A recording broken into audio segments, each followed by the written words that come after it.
Hi there, first graders. It's Miss Perry. We are one day closer to the end of this packet. This is day 28. Remember, your teacher's office hours are 9:15 to 10:15 and 1:15 to 2:15. I hope everyone had a fantastic weekend. Remember, you need to go pick up the new packet at Smithfield, which is available all week. So we are on day 28. It is not May 8th, it is May 11th, and that's okay. For math, you're going to play a mystery coin game. You're going to ask a family member to be your partner. You're going to choose a coin without telling your partner what you have, so it's a secret. Your partner should ask questions to determine the name of your mystery coin. Once your partner figures out your mystery coin, then switch roles. Here are some example questions below that you can ask. Who is on the front of the coin? What is on the back of the coin? Is it silver or brown? Is it worth blank cents? So you don't want to give it away to them. You just want to answer yes or no. Also in your math notebook, you're going to answer, what is the value of a quarter in pennies? So how much is a quarter worth? And how many pennies do you need to make that? I've included a sentence starter. A quarter is equal to the value of blank pennies. And then it asks, how do you know? Again, your sentence starter is, I know this because. That should be done in your math notebook, and there should be a picture that goes to your teacher. For reading, you're going to watch the module video for day 28. This link will also be in the description below the video and in your daily dojo message. You're going to listen to the article, What's Best? The Debate About Pale Male's Nest. You're going to think and talk about the most compelling reason to leave the nest up. So we're talking about the bird watchers. You're going to write about the most compelling reason to leave the nest up. Write a draft of an opinion paragraph supporting the bird watchers. So here's kind of what it's going to be looking like. You're going to be using the opinion paragraph note catcher from day 25. That's further back in your packet. You're going to choose the opinion of the bird watchers and write why it's the most compelling.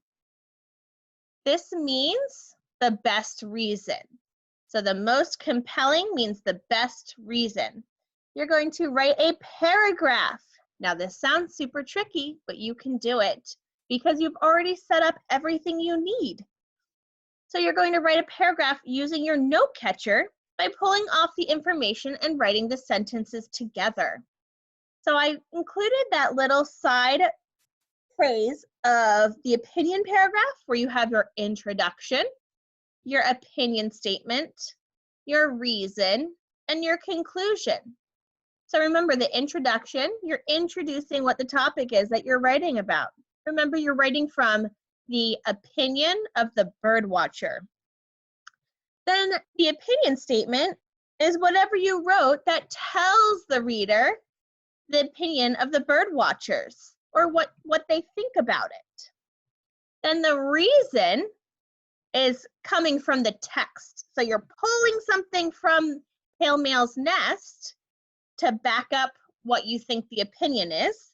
And then the conclusion wraps up your paragraph. It ends your sentences. It tells the reader that you're done with that thought, and it reminds the reader of the opinion that you're writing about. So there are two parts to this. The first part says, what is the most compelling reason for keeping the nest up? So you're really picking out from the article what the most important reason is. What's the best reason? Your sentence starter is, the most compelling reason to keep the nest up is blank because blank. Where there's yellow, that's where you add in your thinking. After you've done that, you're going to write a draft of an opinion paragraph to support keeping the nest up. So that's where your note catcher comes in from day 25. You're going to pull off your thoughts and make sentences. You should pause the video here so that you really understand what you're doing. Remember, you need to see your teacher at office hours if you're struggling with this, because we are so ready as first grade teachers to help you do this. After that, you have your word work. There is a link for day 28 instructional video. The link is going to be in the dojo message and the description box. Remember, these videos do a great job of teaching the skill for word work. Today's activity for word work is super sentences. You're going to choose words from the Cycle 21 word list that I've listed below and use them to write 5 first grade sentences. Remember to use a capital letter at the beginning of your sentence and punctuation at the end. Here are your words. You can pause the video here and pick 5 words from the slide.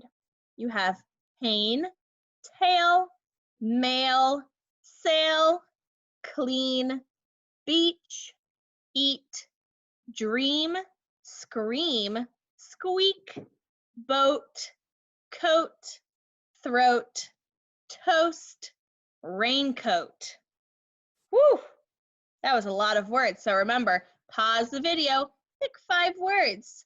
Remember, you're writing super awesome first grade sentences. We're going to go over that in the next slide.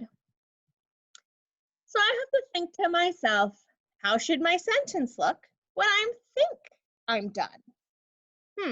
I'm thinking I'm done, so I'm going to go through all of these points and see if all of my sentence follows it. The first one's easy. Do I have a capital letter at the beginning of my sentence? I hope so, because that's what a big first grade sentence has. The next one is, did I use punctuation at the end of my sentence? So did I put a period or an exclamation point or a question mark? The third thing is, are my word list words and sight words spelled correctly? Oh my goodness. I sure hope that those are words that are spelled correctly. The fourth thing is, did I write a strong first grade sentence? Remember back in that other video how I wrote the black cat is eating or something like that? That's not a strong first grade sentence. A strong first grade sentence gives adjectives, it gives detail. You want to make it interesting so your first grade teacher wants to read it. The last thing you need to think about is, did I use my best handwriting so my first grade teacher can read it? And did I use finger spaces so my words aren't all squished together and look like one big long word? I know that sounds super funny. So you can pause the video here again after you're done writing your sentences and go back and fix them. Finally, we have science energy transfer. So it says in the packet, giraffes have long necks that they use to reach the leaves in tall trees.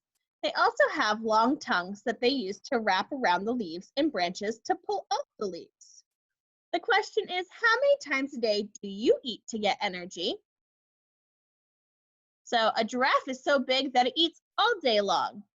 You're going to use this information to create a food chain for a giraffe. So I've included a next example on the slide. So here on this slide, I have carrots that are growing. They are taking energy from the sunlight. Now, when they take the energy from the sunlight, we're going to go to the second picture. The carrots grow. They also use the nutrients from nutrients from the soil. When they're done growing, there are people that like to eat carrots, and bunnies like to eat carrots. Bunnies eat carrots to get energy as well. So there's a simple food chain of how the sun helps the carrots, the soil helps the carrots. The carrots help the bunny rabbit. Finally, you have specials. There are lots of options to choose from. In addition to playing outside, it is supposed to be beautiful all week long. I can't wait to see some faces on Zoom this week. Remember, if you need help, especially with the writing assignment, please, please, please go see your first grade teacher at office hours. Have a great day.